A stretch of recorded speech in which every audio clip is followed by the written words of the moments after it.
오늘은 은혜를 받은 자는 감사할 수 있습니다 라는 제목으로 본문의 말씀을 좀 살펴보겠습니다.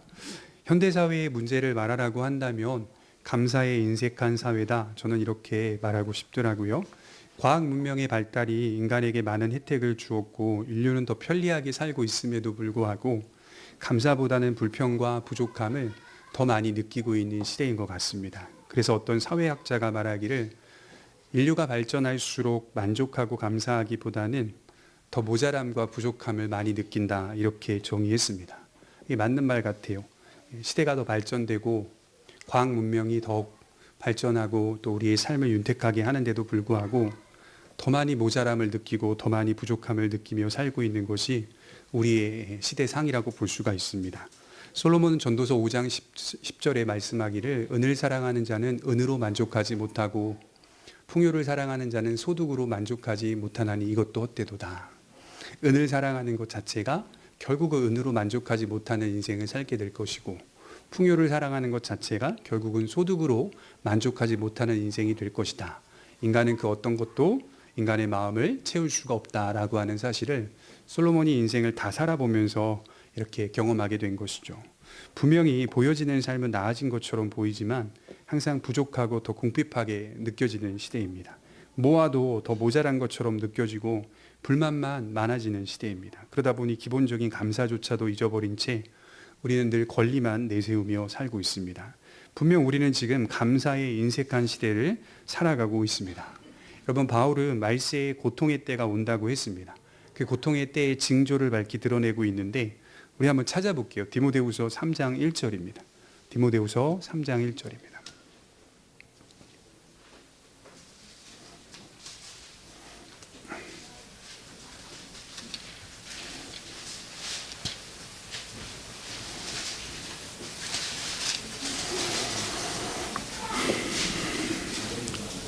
디모데후서 3장 1절부터 5절까지 우리 같이 한번 읽겠습니다. 시작. 너는 이것을 알라. 말세에 고통하는 때가 이르러 사람들이 자기를 사랑하며 돈을 사랑하며 자랑하며 교만하며 비방하며 부모를 거역하며 감사하지 아니하며 거룩하지 아니하며 무정하며 원통함을 풀지 아니하며 모함하며 절제하지 못하며 사나우며 선한 것을 좋아하지 아니하며 배신하며 조급하며 자만하며 쾌락을 사랑하기를 하나님 사랑하는 것보다 더하며 경건의 모양은 있으나 경건의 능력은 부인하니 이 같은 자들에게서 내가 돌아서라. 현대사회의 모습을 오늘 말씀과 대입을 해보면 피부에 참 와닿습니다. 말세의 고통의 때가 이르는데 너무 지금 시대와 똑같이 가고 있습니다. 특히 2절에 보면 감사하지 아니하며 라는 말씀에 주목해 볼 필요가 있겠죠. 마지막 때에는 사람들이 더 감사하지 않는 시대라고 말씀을 하고 있습니다. 그래서 어떤 면에서는 저는 오래전 우리 부모님 시대 때, 제 어린 시절의 시대 때가 더 그립고 좋을 때가 종종 많이 있습니다. 사람과 사람 간의 진실한 감사는 사라지고 있는 시대입니다. 감사라는 표현을 사용하지만 진실된 감사보다는 계산에 의한 감사의 인사일 뿐입니다. 이러하니 인구는 점점 늘어나는데 인간의 감정은 메말라지는 것 같아요. 그래서 바울은 3절에 무정하며 이렇게 표현을 합니다. 이 무정하다라는 단어가 정이 없다는 뜻입니다. 인간은 이제 점점 감정이 사라지는 시대 속에 살아가고 있다. 의리도 없습니다. 인간에게는 예의도 없습니다. 존중을 원하나 실상 존중받지 못하는 것이 인간의 삶입니다.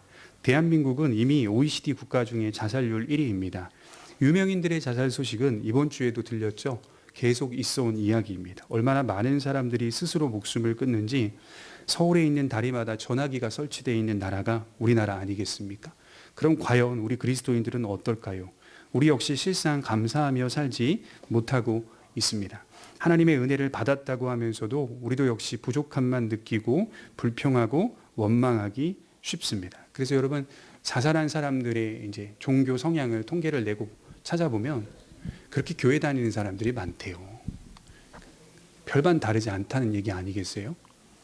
교회를 다니는 사람들의 통계나 거기서 스스로 목숨을 끊는 사람들이나 교회를 다니지 않고 스스로 목숨을 끊는 사람들의 통계가 큰 차이가 없대요. 이렇게 보면 교회를 다니며 신앙생활을 하는 사람들의 마음이 어떠한지가 드러나 보이는 것 아니겠습니까? 물론 그런 스스로 목숨을 끊기까지 그 슬픈 마음과 고통의 마음은 공감이 됩니다. 얼마나 힘들었으면 하는 생각이 듭니다. 하지만 그럼에도 불구하고 우리 그리스도인들의 마음은 신앙을 중심으로 한, 예수 그리스도를 중심으로 한 믿음이기 때문에 감사할 수 있습니다. 여러분, 돌이켜보면 감사할 내용들이 많지만 감사에 인색합니다. 왜 그런 걸까요? 그리스도인들조차도 생각이나 계획이나 마음이 세상과 별반 다르지 않기 때문입니다. 그래서 오늘은 하나님의 은혜를 받은 자는 감사할 수 있습니다라는 내용으로 말씀을 좀 드리려고 해요. 그리고 우리들의 감사가 어떤 환경에서든지 가능할 수 있는 이유는 우리가 받은 선물이 뭐죠? 그리스도인들이 받은 선물은 집이나 차나 명예나 권력이 아닙니다. 우리가 받은 선물은 예수 그리스도이기 때문에 어디서든 감사할 수가 있는 겁니다. 우리의 존재가 그리스도 안에 있다는 사실 하나만으로도 우리는 언제든지 감사할 수 있는 조건을 가진 자들이 되는 것이죠. 오늘 본문에 보면 10명의 문둥병자가 등장을 하는데요. 예수님께서 예루살렘으로 가실 때 사마리아와 갈릴리 사이로 지나가시다가 한 마을에 들어가시게 됩니다. 여기 사이로라는 단어가 말하고 있듯이 이곳은 인종이 섞여 살 수 있는 국가 지방이라고 볼 수가 있겠죠. 그래서 제가 찾아보니까 이게 접경 지역인 것 같아요. 그러니까 유대인과 사마리아인들이 함께 섞여 살 수 있는 유일한 어떤 접경 지역인 것 같습니다. 왜냐하면 유대인 문둥병자들과 사마리아 문둥병자가 섞여 있기 때문인 것이죠. 또한 주님은 지금 예루살렘으로 가시고 있습니다. 여러분, 무엇 때문에 지금 예수님이 예루살렘으로 향하고 계십니까? 죄사함을 위하여, 우리의 죄를 대속하기 위하여 예루살렘으로 향하고 계셨던 겁니다. 그러니까 그 십자가로 향하는 과정 속에 10명의 문둥병자를 고치신 사건이 기록되어 있다는 것은 단지 아픈 사람을 고쳐줬다라고 하는 사실을 이야기하기 위함은 아닌 것 같아요. 단지 육신의 질병을 고친 사건으로만 보아서는 안 됩니다. 죄사함의 본질적인 은혜를 경험하는 그런 사람의 참된 신앙을 나타내 보여주고 있다라고 하는 것이죠. 그래서 돌아가셔서 17장 전체 내용을 읽어보면 17장이 다 말하는 내용들이 다 믿음입니다. 믿음. 그래서 뭐 겨자씨만한 믿음이 있으면 이라는 표현도 나오고요. 나중에 이 이야기가 끝나고 나와서 주님, 하나님의 나라는 언제 임합니까? 라고 물어봤을 때 여기 있다 저기 있다고도 하지 못하고 보이는 곳으로 임하는 것도 아니고 하나님의 나라는 너희 속에 있다. 그러니까 결국 17장 전체 내용이 예수님이 참된 믿음이 무엇인지를 설명하기 위해 이 이야기를 끌어가고 있다라고 하는 것을 볼 수가 있겠죠. 12절에 보시면 한 마을에 들어가시니 나병 환자 10명이 예수를 만나 멀리 서서 소리를 높여 이르되 예수 선생님이여 우리를 불쌍히 여기소서 하거늘 아마도 그들은 따로 분리된 지역에서 살고 있었을 것입니다. 그리고 예수를 만나 멀리 서서라고 말씀하는 것을 보아 어떤 가까이 접촉할 수 없는 먼 거리에서 큰 소리로 외치고 있는 듯 보입니다. 그러니까 나설 수 없는 상태인 거죠. 문둥병자는 격리돼 있었고 가까이 접촉할 수 없는 율법의 그 원칙이 있었기 때문에 도저히 나설 수가 없는데 얼마나 그 목소리를 크게 외쳤는지 더 소리를 높여 이렇게 기록되어 있는 것을 보아 주님이 충분히 먼 거리에서 들을 수 있는 내용이었다라고 하는 거 확인이 되는 것이죠. 예수 선생님이요 우리를 불쌍히 여기소서. 이 소리는 절망과 고통과 죽음의 소리였습니다. 그것을 경험하고 있는 사람만이 외칠 수 있는 소리였다라고 하는 거죠. 아무것도 할 수 없는 파산 상태에 놓인 자의 외마디 비명은 불쌍히 여겨 주옵소서였습니다. 문둥병에 대한 절망, 육신의 고통에 대한 비명일 수도 있겠지만 저는 이 모습이 부패한 인간의 영혼을 마주한 죄인의 외침처럼 들리기도 하였습니다. 그러니까 여기 이 자리에 앉아서 예배드리고 있는 또 말씀을 전하고 있는 저희 모두는 사실상 영적인 문둥병자로서 예수님을 만났다는 사실을 부인할 수 없다는 겁니다. 그들은 스스로를 부정하게 여겼기 때문에 주님께 가까이 갈 수가 없습니다. 깊은 곳에 가서 그물을 던지라라고 했을 때 많은 물고기가 걸려 들어왔죠. 그때 베드로가 예수님을 향해 무릎을 꿇고 엎드려 뭐라고 말했습니까? 주여 나를 떠나소서 나는 죄인이로소이다. 물고기를 많이 잡아준 것 때문에 기뻐한 게 아니라 나라는 존재가 어떻게 정결하고 거룩한 당신 앞에 설 수 있겠습니까? 접촉할 수 없습니다. 주님 저를 떠나주소서. 주님께 가까이 갈 수가 없었던 베드로의 고백과 비슷해 보입니다. 마찬가지로 우리가 누구이기에 한없이 정결하신 예수님께 가까이 갈 수 있겠습니까? 그러니 우리 역시 멀리 서서 주님께 소리치는 것이 전부입니다. 그래서 죄인들이 예수님을 믿게 될 때에는 우리가 할 수 있는 반응은 한 가지 같아요. 멀리 서서 소리치는 것뿐입니다. 주님, 저희를 불쌍히 여겨주십시오. 주님, 저를 긍휼히 여겨주십시오. 모든 죄인이 예수님을 믿게 될 때 고백하는 건 한결같습니다. 육신의 질병 때문이든 경제적인 이유 때문이든 어떤 계기를 통하여 주님을 만날 때 결국 자기의 영혼을 보게 된다는 것이죠. 하나님께서 우리에게 은혜를 베푸실 때 어떤 은혜를 베푸시죠? 제일 큰 은혜는 우리의 마음을 보게 하십니다. 하나님을 보여주시는 것이 아니라 봐라, 너희의 마음을 봐라. 우리의 마음을 보게 하십니다. 그리고 우리는 하나님의 긍휼만을 바라보게 되는 것이죠. 이런 우리를 불쌍히 여겨달라고 우리는 간구하게 되는 것입니다. 물론 오늘 문둥병자들은 육신의 질병에 대한 문제를 가지고 주님을 바라보고 있습니다. 주님은 즉시 이렇게 대답하시죠. 14절에 보시면 보시고 이르시되 가서 제사장들에게 너희의 몸을 보이라 하셨더니 그들이 가다가 깨끗함을 받은지라. 예수님의 대답은 가서 제사장들에게 너희의 몸을 보이라 이렇게 명령하고 계시죠. 당시에는 제사장들이 문둥병과 같은 부정한 병이 낫게 되면 완치에 대한 선언을 했다고 해요. 그래서 완벽하게 치료된 사람들이 완치 판정을 받기 위해서는 그 의사를 찾아가는 것이 아니라 의식법으로서 제사장이 그 역할을 감당했기 때문에 제사장이 찾아가서 완치 판단을 받게 되고 이제 공증을 받아서 정상생활로 복귀할 수가 있게 되는 것입니다. 그러니까 병에 걸린 누군가가 지금 제사장에게 찾아간다는 것 자체가 어떻게 됐다는 거죠? 이미 병에서 치료되었다라고 하는 사실을 염두에 둘 수가 있습니다. 그러니 예수님의 말씀을 따라가 보면 가서 제사장들에게 너희의 몸을 보이라 하셨으니 이미 병을 고쳤다는 뜻이 되는 것입니다. 하지만 문맥을 읽어보면 이게 당장이 치료되지 않은 것 같아 보입니다. 여전히 고름도 나오고 피부에 큰 발진도 있고 피도 섞여 나옵니다. 누가 보아도 나병은 여전히 계속되고 있어요. 살점이 떨어져 나간 자리가 썩은 곳도 그대로 여전히 있습니다. 그러니 이 말을 들은 10명의 문둥병자는 얼마나 당혹스럽겠습니까? 이게 사실은 주님의 말씀을 들여다보면 이게 모순입니다. 사실은 가서 제사장들에게 너희의 몸을 보이라. 이게 모순인 거죠. 깨끗해지기도 전에 깨끗함이 되었다라는 말씀이니까 사실은 모순입니다. 아직 깨끗해지지 않았기 때문인 것이죠.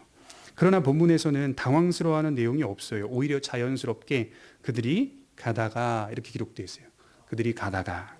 그러니까 그들 10명은 주님의 말씀을 듣고 나아갔다 이렇게 말씀을 합니다. 망설임 없이 그들은 제사장에게 나아갔다 이렇게 기록되어 있습니다. 여러분 오늘 이 이야기를 보면서 구약의 한 사건이 좀 떠오르지 않습니까? 열왕기하 5장 사건이 떠오르는데요. 아람 왕 군대장관 나아만이 문둥병을 낫고자 하여 엘리사를 찾아왔을 때 엘리사는 나아만을 만나주지 않고 그저 명령을 내립니다. 하인에게. 뭐라고 명령 내리죠? 요단강에 가서 7번 몸을 씻으라. 그러자 이 나아만 장군이 처음에는 당혹스러워하죠. 그리고 불만을 표출합니다. 하지만 이내 엘리사의 말씀에 순종하게 되고 그리고 나서 깨끗하게 되었다라고 기록이 되어 있습니다. 이 자체만을 두고 본다면 성경에서 순종이라고 하는 것이 얼마나 중요한 것인지를 말하는 것 같아요. 순종은 인간의 이해와 계산, 합리적인 사고를 초월합니다. 때때로 하나님은 우리에게 이렇게 시험하십니다. 여러분 정말로 오늘 이 사건처럼 저와 여러분들의 신앙생활 가운데서 하나님이 이렇게 시험하실 때가 있습니다. 왜 그런지 아세요? 우리의 믿음이 참된지 아닌지를 스스로 입증하게 하시기 위해서, 또 우리의 믿음을 자라게 하시기 위해서. 매번 그렇다는 건 아닙니다. 하나님께서 우리가 이렇게 인도하시기도 해요. 그리고 우리의 반응을 보십니다. 그런 거 있잖아요. 창세기 22장에 하나님께서 아브라함에게 독자 이삭을 바치라 라고 했을 때 사실 그게 가능한 명령입니까?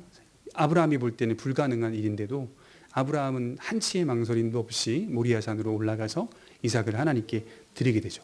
이런 믿음의 순종들이 우리의 삶 가운데 있을 수 있다라고 하는 것이죠. 우리는 이 과정을 통해서 믿음이 성장하게 됩니다. 이로 보건대 오늘 10명의 문둥병자는 한치의 망설임이 없이 주님의 말씀에 순종했던 것으로 보입니다. 10명 전부 다 그랬어요. 여기까지 보면 어떻습니까? 바른 믿음 같아 보여요. 그리고 우리는 믿음이라고 하는 것이 겉으로 볼 때 이렇게 유사할 수 있구나. 정말 유사하구나. 이 믿음이 맞구나. 이게 유사할 수 있구나라는 생각을 하게 되는 것이죠. 여러분 제가 볼 때는요 그런 것 같아요. 문둥병에 대한 치료를 간절히 원했기 때문에 주님이 지금 당신들에게 어떤 말씀을 하시든 모조리 행할 기세였다라고 판단이 됩니다. 나아만 장군 같은 경우에는 조금 달라요. 나아만은요, 바로 순종하지 않았거든요. 당혹스러워하고 불만을 표출하고 괘씸해했어요. 내가 어떤 사람인데. 나아만은 왜 이렇게 당혹스러워하고 불만을 표출하고 멈칫댔을까요? 먼저는요, 차이가 있습니다. 엘리사는 예수님이 아닙니다. 차이가 있죠. 간단한 차이가 있죠. 그리고 나아만 장군은 사회적으로도 지위가 높은 사람입니다. 당시 아람이라는 나라는 상당히 강한 나라 중 하나였어요. 그런 나라의 군대 장관이라고 하니, 군대 장관이었으니 엘리사의 명령과 지시에 대하여 불만을 갖는 것은 아주 자연스러운 일이고, 나아가 아람이 믿고 있었던 신도 야훼, 여호와 하나님도 아니었습니다. 그러니 자연스럽게 불만을 가질 수밖에 없는 것이죠. 하지만 지금 10명의 문둥병자는 모두 이스라엘의 신앙과 배경 속에 있던 사람들입니다. 그리고 그들은 사회적으로도 낮은 위치에 놓인 사람들 같아 보입니다. 한결같이 문둥병에 대한 치료만을 바라고 있었습니다. 그래도 제가 높이 평가하고 싶은 것은 뭐냐면, 어떤 격리된 공동체 가운데서 벗어나서 제사장들에게 간다는 것은 가는 도중에 많은 사람들을 만나게 되면 돌에 맞아 죽을 수도 있기 때문입니다. 아직 치료가 안 됐잖아요. 안 된 사람이 그 마을을 벗어나서 예루살렘, 제사장들이 있는 곳이 예루살렘이니까 예루살렘을 향하여 걸어가다가 여러 사람들이 볼 때 이 피부가 썩은 모습도 보게 되고 고름도 떨어지는 모습도 보게 되고 얼굴 상태도 좋지 않고 하게 되면 어떻게 부정한 자가 나와서 나아갈 수 있느냐라고 하여 돌에 맞아 죽을 수도 있기 때문인 것이죠. 그런 걸 각오하고 그들이 떠나갔다는 것은 높이 평가할 수 있는 일입니다. 그러니 아마도 10명 모두는 처음에 주님의 말씀을 신뢰했다라고 볼 수가 있습니다. 큰 각오와 결심을 했던 건 분명합니다. 어떤 일이 벌어졌을까요? 가는 도중에 치료가 되었다. 14절에 그렇게 말씀하고 있습니다. 처음에는 그대로였어요. 그러나 가다가 완전히 회복이 됩니다. 완전한 치료의 역사가 일어나자 이제 이야기가 여기서부터 달라지는 거예요. 10명이 다 치료가 되자 여기서부터 달라진. 한 사람은 더 이상 제사장을 만나기 위해 예루살렘 성전을 향하여 갈 수가 없습니다. 마음이 도저히 제사장을 향하여 갈 수가 없는 상태가 돼버린 겁니다. 분명 주님은 가라고 명하셨잖아요. 여러분, 예수님이 지금 가라고 하셨잖아요. 그럼 가야죠. 근데 한 사람의 마음 상태는 예루살렘으로 갈 수가 없는 거예요. 이 한 사람은 가지 못합니다. 오히려 발걸음을 돌려서 예수님께 돌아옵니다. 그리고 9명의 문둥병자들은 여전히 제사장들에게 가고 있습니다. 주님이 치료해 주셨다는 사실을 잊어버린 채 예루살렘을 향하여 발걸음을 옮기고 있더라는 겁니다. 여러분, 이 대목에서 어떤 신학자는 이렇게 해석해 놨어요.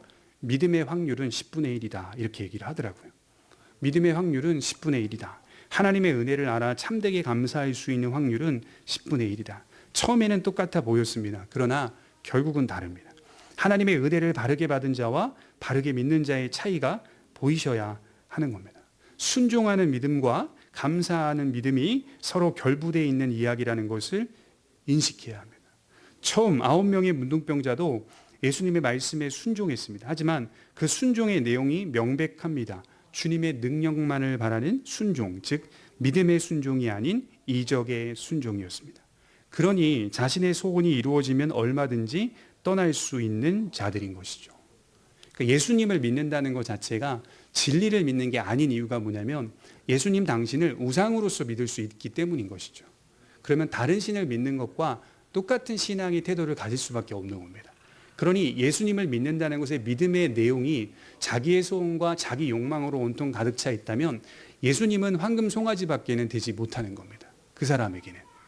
얼마든지 이 사람은 자기 소원이 성취가 되면 훨훨 날아갈 수가 있습니다.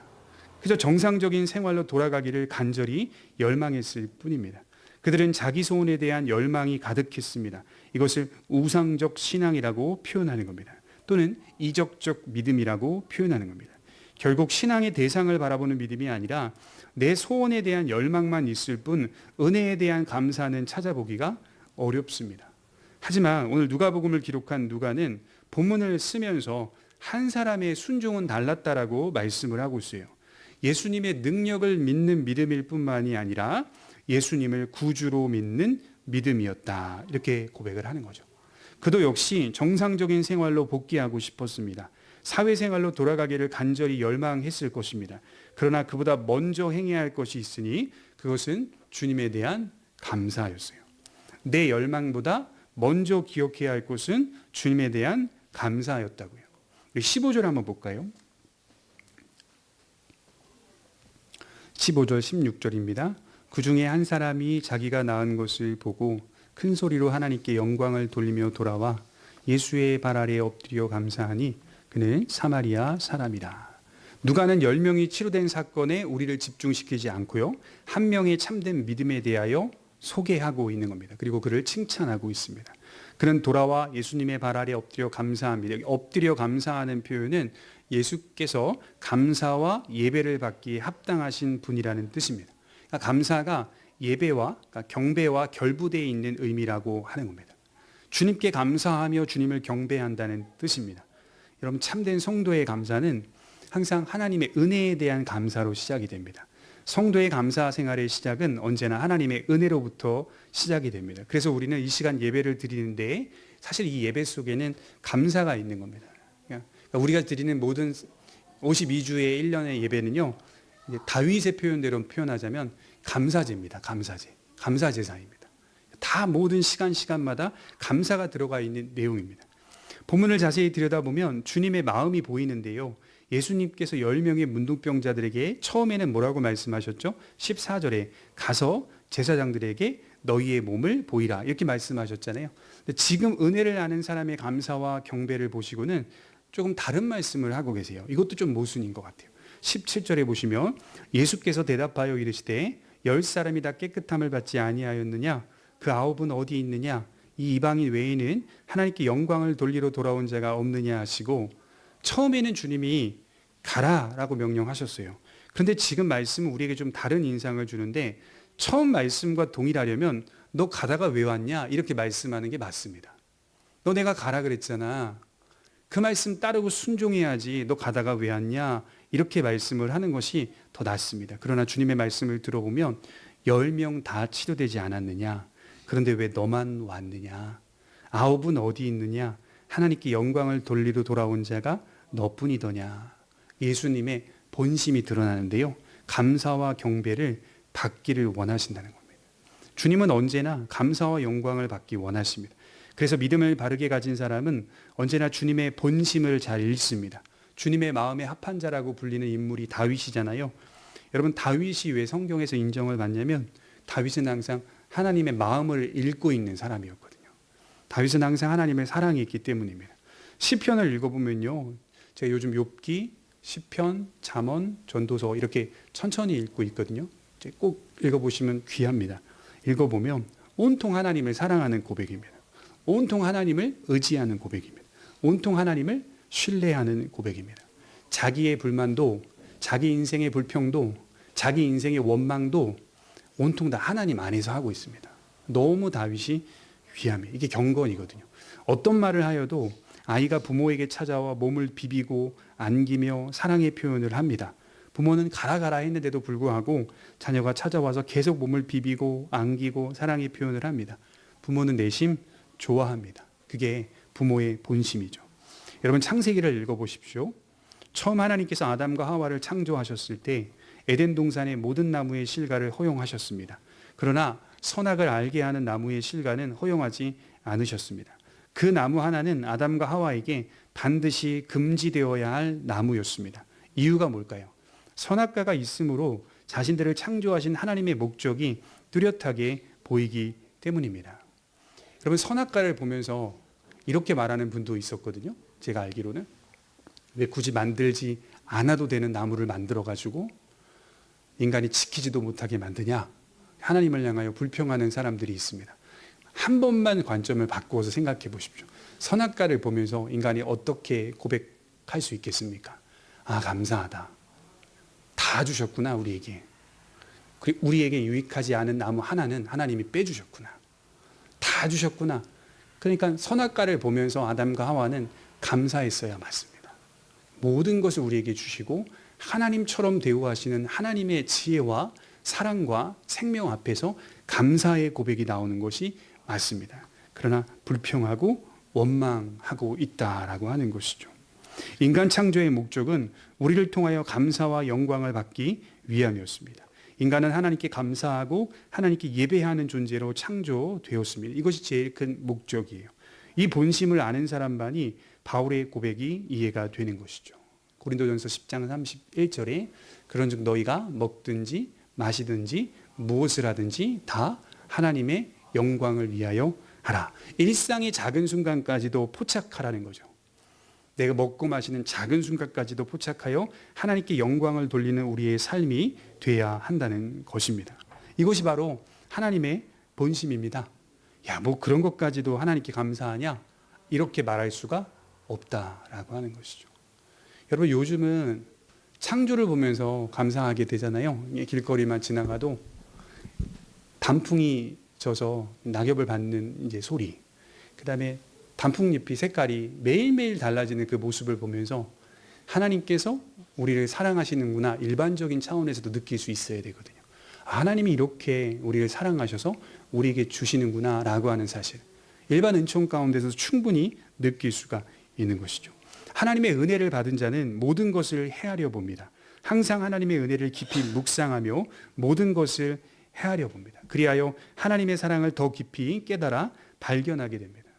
여러분, 그 돌아가신 박윤선 박사님이 이런 표현을 했어요. 계속 헤아려 보는 사람은 결국 밝음에 이른다, 이렇게 말했거든요.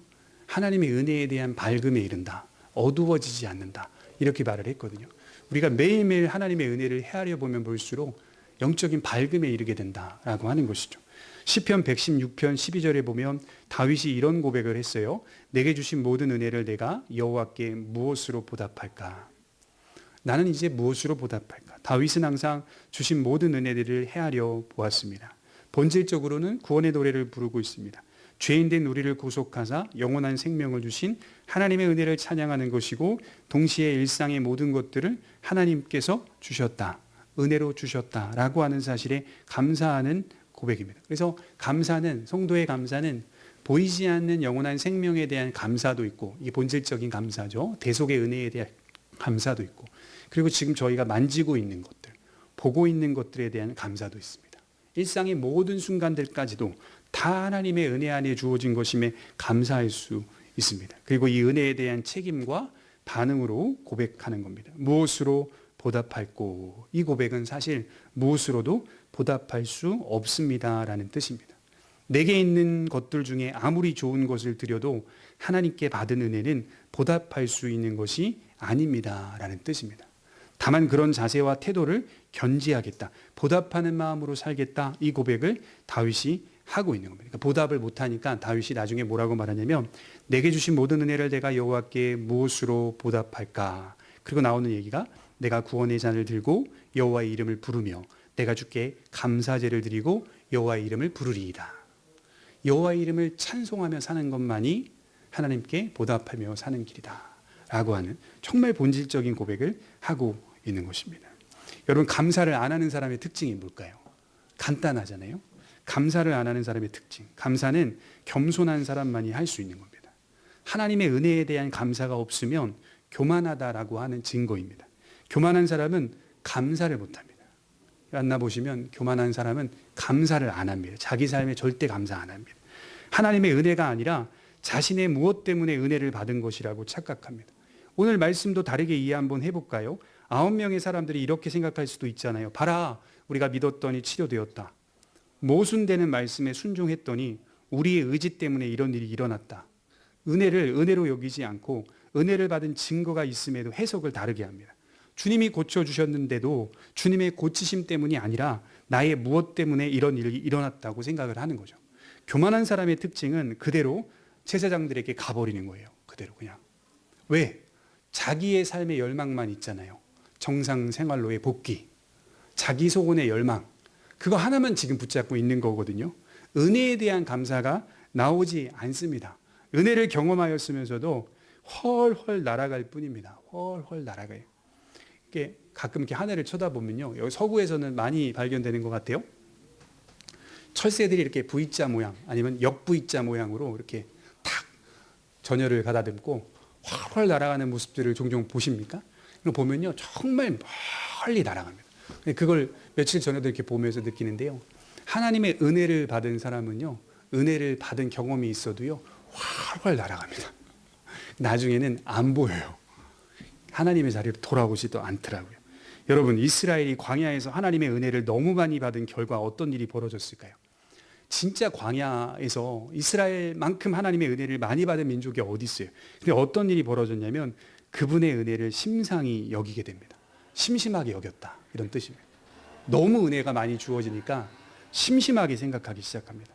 하나님께서 그들을 지키시고 인도하신 일이 특별한 일이었음에도 불구하고 그 사랑을 심심하게 여기기 시작합니다. 그리고 하나님께 감사하지 못합니다.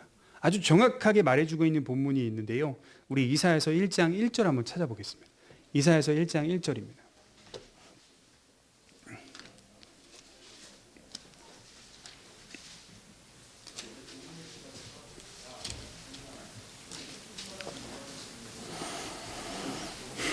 이사야서 1장 우리 2절, 3절 두 절만 보겠습니다. 1장 2절과 3절입니다. 같이 읽겠습니다. 시작. 하늘이여 들으라, 땅이여 귀를 기울이라. 여호와께서 말씀하시기를 내가 자식을 양육하였거늘 그들이 나를 거역하였도다. 소는 그 임자를 알고 나귀는 그 주인의 구유를 알건만은 이스라엘은 알지 못하고 나의 백성은 깨닫지 못하는도다 하셨도다. 여러분, 얼마나 멋진 표현입니까? 소는 그 임자를 알고 나귀는 그 주인의 구유를 알건만은 이스라엘은 알지 못하고 내 백성은 깨닫지 못하는도다. 정확하게 이사야 선지자는 이스라엘의 상태를 짚어냅니다. 소도 자기의 주인을 알더라고요. 어떤 주인이요, 보니까 영상에 보니까 도살장에 소를 이제 팔아가지고 고기로 만들기 위해서 판매를 했잖아요. 근데 물론 동물이 뭐 진짜 사람처럼 감정이 있어서 눈물을 흘린다거나 이런 것들은 아직 발견되지 않았어요. 그러니까 과학적으로 발견된 게 없어요. 근데 그럼에도 불구하고 이제 그 소가 눈에서 약간의 눈물이 비침이 딱 있는 것 같이 보였나 봐요. 영상에 보니까 정말 그런 게 보이더라고요. 그러니까 이제 소가 이제 끌려가는 걸 주인이 보다가 다시 돈을 다시 주더라고요. 안 팔겠다고. 너무 마음이 이 주인이 그동안 키워온 정이 있어가지고 도저히 팔 수가 없어서 소를 그냥 안 타. 소가 마치 이제 제 해석입니다. 좋아하는 것 같아요, 되게. 주인의 품에 안기는 것을 굉장히 좋아하는 것 같아요. 여러분, 성경이 지적하고 있어요. 소도 그 임자를 알고 나귀의 구유를 알건만은 이스라엘은 알지 못하고 내 백성은 깨닫지 못하다. 이게 이스라엘 백성들의 역사였다라고 말씀을 하고 있는 겁니다. 하나님은 그렇게 자식을 양육했던 거예요. 그런데 이스라엘은 하나님을 바라보지 않습니다. 유대인만큼 하나님의 은혜를 많이 경험한 민족이 어디 있습니까? 그러나 유대인들은 깨닫지 못합니다. 그저 심심하게 여길 뿐입니다. 그리고 그들이 발전시킨 게 뭘까요? 이게 정말 관건이죠. 하나님의 은혜에 대해서는 심심하게 여기고 그들이 발전시킨 것은 율법이었다. 굉장히 신기하죠. 율법이 뭐죠? 우리가 지켰노라, 우리가 했노라, 우리가 해냈노라. 이게 율법이거든요. 그 율법도 몽학 선생이 되어서 우리가 할 수 없다는 것을 발견하게 하시기 위해 하나님이 주신 건데, 유대인들은 그 전통 속에서 율법을 강화해서 우리가 지켰노라, 금지했노라, 해냈노라, 할 수 있노라로 발전시켜 갔다는 것이죠. 그럼 여기 뭐가 없죠? 은혜가 없습니다. 하나님의 은혜. 지금까지 지켜줬던 은혜는 하나도 없습니다. 뭐만 있죠? 금욕주의만 있습니다. 우리가 할 수 있다는 철저한 생활과 의식만 존재하는 거죠. 그러니까 뭐가 없습니까? 감사가 나올 수가 없죠. 감사는 은혜로 말미암아 나오거든요. 교만한 사람의 특징입니다. 저도 어제 추수감사주일 설교를 이렇게 준비하는데 자꾸 제 군생활에 저를 보살펴줬던 목사님이 떠오르는 거예요. 하나님의 은혜에 대한 말씀을 준비하고 있는데 자꾸 그 목사님이 자꾸 떠올라요. 그래서 장문에 또 카톡에 메시지를 이만큼 써가지고 보내세요. 목사님, 제가 많이 찾아뵙지 못하고 뭐 등등 해서 그 2년간의 생활은 전 너무 힘들고 제가 제대로 생활도 못하는 사람인데 저를 보살펴 주셔서 막 등등 쫙 써가지고 감사하다고 말씀을 이렇게 보냈어요. 그럼 이제 전화가 이제 오더라고요. 근데 제가 상황이 전화를 받지 못해서 이렇게 했는데 나중에는 목사님이 이제 카톡으로 제가 전화를 못 받으니까 보냈어요. 오히려 내가 더 감사합니다. 이렇게 보냈어요. 여러분 생각해 보십시오. 하나님의 은혜에 대한 감사가 크면 클수록 하나님의 은혜만을 바라보지는 않습니다. 그 은혜 안에서 내가 지금까지 살면서 저뿐만이 아니라 여러분들도 분명히 감사할 수 있는 대상이 기억이 날 겁니다. 기억은 나지만 그 기억할 때쯤 도저히 찾을 수가 없어서 방법이 없어서 스쳐 지나가는 인물들이 다 기억이 날 겁니다. 그런 기억들 속에서 우리가 은혜에 대한 감사와 동시에 사람에 대한 감사로 나아가게 되더라고요. 그 사람에게 이번 계기를 통하여 감사의 인사를 나눠야겠다. 하나님의 은혜도 감사하지만 저를 여기까지 보살펴 주셔서 감사합니다. 그리고 지금도 기도해 주셔서 감사합니다. 이런 고백들이 사람에게 나아간다는 것은 하나님의 은혜로 말미암아 시작되는 감사는 반드시 사람에게 열매를 맺는다라고 하는 사실을 깨닫게 되는 것이죠. 여러분, 교만한 사람의 특징은 감사할 수 없습니다. 10명의 문둥병자들이 겸손했다면 예수님을 만난 것 자체가 감사한 일임을 깨달았을 것입니다. 이스라엘 땅에서 주님을 직접 만나보지 못한 사람들이 많았을 것이죠. 여러분, 특히 확률적으로 계산을 해보자고요. 문둥병자가 예수님을 만날 확률은 매우 적었습니다. 왜냐하면 격리되어 있었기 때문이죠. 정상 생활을 못하니까 예수님을 만날 수가 없어요. 접촉이 안 되죠. 그러니까 확률적으로는 적었을 거예요. 사실상 주님이 그들을 만나러 오신 겁니다. 그 자체로 충분히 감사할 수 있는 것이죠. 81억 인구 가운데서도 여러분들이 예수님을 알고 믿게 된 것은 이건 사실 매우 특별한 겁니다. 왜냐하면 81억의 인구 중에서요, 예수님을 모르는 사람들은 여전히 차고 넘치기 때문입니다. 여러분, 차고 넘쳐요. 차고 넘쳐요. 세상에 나가보시면 예수님이 누구신지 모른다고 하는 사람들이 거의 대부분입니다. 그저 크리스마스 정도로만 이해하고 있는 사람들이 거의 대부분이에요. 정말 예수님이 누구신지에 대한 내용에 대한 이해를 가진 사람은 많지 않아요. 그러나 우리는 그런 사람들 가운데서 예수님을 알게 되었고 믿고 있습니다. 주님을 만난 것 자체가 내 상황과 형편의 어떠함을 넘어서서 감사할 수 있는 주제가 되는 것이죠. 또한 이스라엘의 역사 속에서 경험했던 하나님의 은혜는 어떤 성격이죠? 거저받은 은혜였습니다. 그 은혜는 거저 주신 은혜였어요. 조건이 없습니다. 하나님께서 이스라엘을 택하신 것입니다. 그들은 어떤 조건 때문에 택함받은 게 아니었어요. 여러분, 아브라함을 왜 택하셨죠? 이유가 없어요. 거저 하나님이 택하셨어요. 조건 없이 그는 우상을 만드는 사람이었다고요. 아버지 밑에서 우상을 제조하는 사람이었다고요. 사실 그는 택하지 말아야 될 사람이라고 봐도 무방합니다. 하나님은 거저 아브라함에게 은혜를 주셨어요. 조건 없는 은혜였습니다. 그럴 만한 자격이나 실력이 없는데 하나님께서 붙여주신 것과 마찬가지입니다. 분명히 떨어져야 할 사람인데 합격한 겁니다. 실패할 사람인데 성공한 사람으로 바꾸어 주신 것이 은혜입니다. 죽어야 할 사람인데 생각지도 못하게 살아난 겁니다. 이렇게 믿고 있는 거예요. 죽어야 될 사람인데 생각지도 못하게 살아난 은혜입니다. 하나님의 은혜는 거저받은 은혜예요. 대가 없이 우리를 사랑하셔서 주신 은혜입니다. 그러니 당연히 겸손해야 맞아요. 하지만 이스라엘은 많은 은혜들을 심심하게 여겼고 그리고 그 은혜를 결국엔 잊어버립니다. 또한 오늘 9명의 문둥병자들은 거저받은 은혜를 잊어버립니다. 은혜라고 여기지도 않습니다. 정상적인 삶에 대한 열망, 자기 소원에 대한 성취만 있을 뿐이에요. 소는 그 임자를 알고 나귀는 그 주인의 구유를 알건만은 이스라엘은 알지 못하고 내 백성은 깨닫지 못하는도다. 그들에게 적용할 수 있는 말씀이었습니다. 한 사람만이 임자를 알고 주인의 구유를 알아서 돌아온 겁니다. 제사장들에게 가는 것은 중요하지 않다. 얼마나 멋져요. 제사장들에게 가서 완치 판단을 받고 돌아와도 되잖아요. 근데 은혜는 그렇게 작용을 안 한다니까요. 그게 중요한 게 아니다. 지금 제사장에 가서 중요한 게 아니다. 나를 치료하신 주님의 은혜 앞에 서 있어야 된다. 지금 제일 중요한 건 주님께 나와 감사하는 겁니다. 거저받은 은혜를 헤아려 보는 겁니다. 감사하지 않았던 9사람의 정체는 누구일까요? 18절을 다시 보면 정체가 이렇게 나오는데 이 이방인 외에는 하나님께 영광을 돌리러 돌아온 자가 없느냐 하시고 16절에 그는 사마리아 사람이라. 9명은 누구일까요, 여러분? 퀴즈죠. 유대인입니다. 9명은 전부 다 유대인들이었어요. 한 사람만 사마리아 사람이었어요. 갈릴리와 사마리아 사이로 지나가실 새 접경 지역이었다고요. 사마리아인과 유대인들이 같이 섞여 살 수 있는 유일한 접경 지역이었다고요. 9명은 유대인입니다. 누구보다도 감사를 잘할 것 같은 종족들. 하나님께 누구보다도 영광을 돌릴 것만 같은 종족들.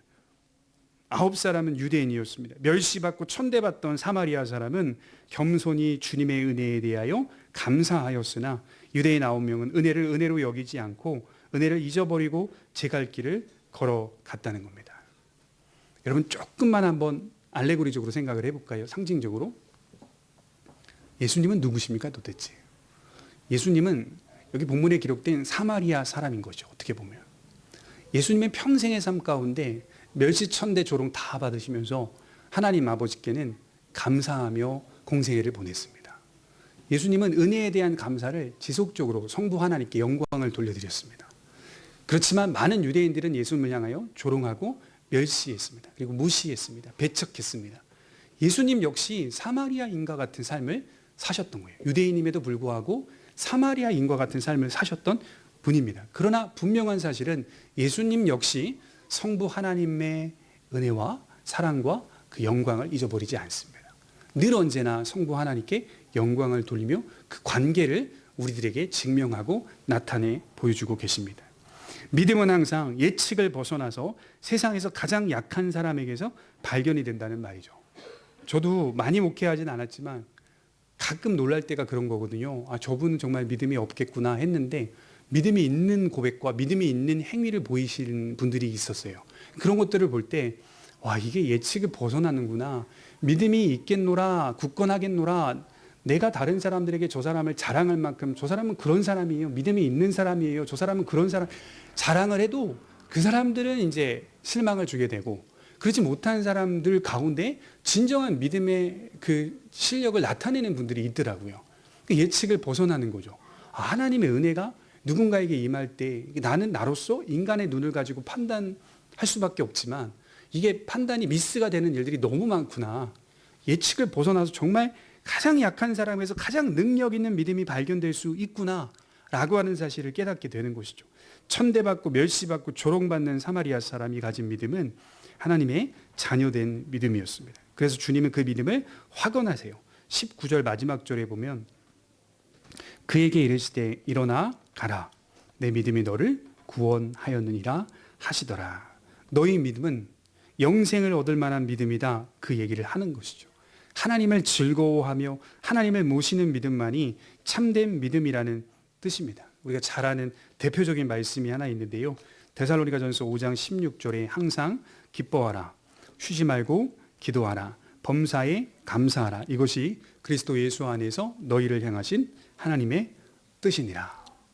여러분, 우리는 하나님의 뜻이 무엇인지를 아는 사람입니다. 아, 나를 향한 하나님의 뜻이 뭘까? 이거 고민할 필요가 없어요. 그런 고민하는 사람에게는 데살로니가전서 5장 16절을 탁 펴서 읽어드리세요. 이것이 하나님의 뜻이니라. 하나님의 뜻이 뭐죠? 항상 기뻐하라. 쉬지 말고 기도하라. 범사에 감사하라. 이것이 너희를 향하신 하나님의 뜻이니라. 하나님의 뜻은 우리의 전 인생 속에 감사하는 것뿐입니다. 그 은혜를 헤아리면서 감사하는 겁니다. 환경과 상황을 초월하여 범사에 감사할 수 있는 겁니다. 저희 교회에서 교우들 가운데서도 정말 믿음이 좋은 그런 교우들도 나타났으면 좋겠어요. 목사님, 사업 개업합니다. 사업 개업 예배, 감사 예배 드려주세요. 사업 성공을 위해 감사 예배 드려주세요. 목사님, 사업 망했습니다. 망했습니다. 오셔서 감사 예배 드려주세요. 실패했어도 감사 예배 드리기 원합니다. 하나님의 뜻이 있을 거라고 믿습니다. 여러분, 그럼 이게 얼마나 큰 계기가 될까요? 제가 그러면 다 우리 노예에다가 자랑하면서 우리 성도님들 중에서 망했는데도 감사 예배 드리는, 같이 와서 감사 예배 드리는 분들이 있더라. 이게 성공했어도 감사하고 실패했어도 감사하고 환경과 상황을 초월하여 범사에 감사할 수 있는 사람이 진짜 믿음이 아니겠습니까? 그 믿음이 정말 믿음의 참됨이 아니겠어요? 감사의 생활이 범사에 이루어지고 있습니다. 만일 요즘 우리가 감사를 못하고 있다면 우리에게 문제가 있는 겁니다. 제가 이제 추수감사주일 준비해서 감사에 대한 말씀을 준비하는데 사도행전 그동안 해왔던 사도행전의 그 강해가 훨씬 편해. 너무 힘든 거예요. 이게 하루하루 감사에 대한 말씀. 뭐 오늘 말씀 들으시면서 뭐 그렇게 뭐 수준이 높거나 그렇지 않잖아요. 근데 이게 한 땀 한 땀 써내려가는데 너무 감사에 대한 설교가 준비하기 너무 어려운 거예요. 근데 제가 이유를 알았어요. 뭐냐면 제가 감사를 안 하고 있었거든요. 이유를 알았어요. 제가 마음에 근간에 하나님에 대한 은혜에 대한 감사, 범사의 감사, 그 은혜를 헤아려보는 감사의 생활들이 이루어지지 않고 있었기 때문에 교우들에게 이거를 가르치는 게 너무 힘든 겁니다. 그래서 이번에 깨달았어요. 이 계기를 통해서 하나님 앞에 감사하는 생활들이 좀 회복되어야겠다. 여러분 우리 모두가 은혜에 대한 감사를 회복하는 그런 귀한 신앙인들이 되시기를 주님의 이름으로 축원합니다. 기도하겠습니다.